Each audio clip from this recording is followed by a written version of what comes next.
The story of David and Goliath, 1 Samuel 17. A long time ago, the Israelites were at war with the Philistines. On one side of a valley stood the army of Israel, and on the other, the Philistines. Among the Philistines was a giant named Goliath, who was over 9 feet tall. He wore heavy armor, carried a massive spear, and struck fear into everyone who saw him. Every day, Goliath shouted across the valley, "Choose someone to fight me. If he wins, we will serve you. But if I win, you will serve us." For 40 days, Goliath taunted the Israelites, but no one was brave enough to face him. One day, a young shepherd named David came to the battlefield to bring food for his brothers, who were soldiers in the Israelite army. David heard Goliath's challenge and saw how afraid everyone was.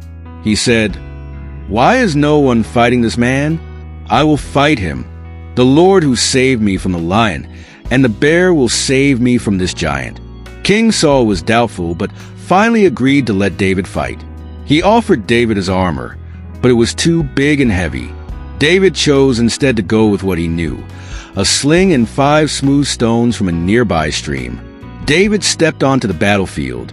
Goliath laughed when he saw the boy and mocked him, saying, "Am I a dog, that you come at me with sticks? Come here, and I'll feed your flesh to the birds and wild animals."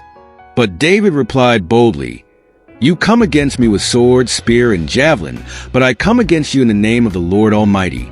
Today, the whole world will know that there's a God in Israel." As Goliath moved closer, David ran toward him. He reached into his bag, took out a stone, and placed it in his sling. With one swift motion, David slung the stone and it struck Goliath right in the forehead. The giant fell face down to the ground.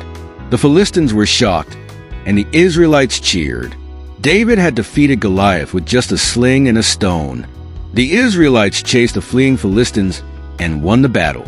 This story reminds us that with faith in God, even the smallest and weakest can overcome the greatest challenges.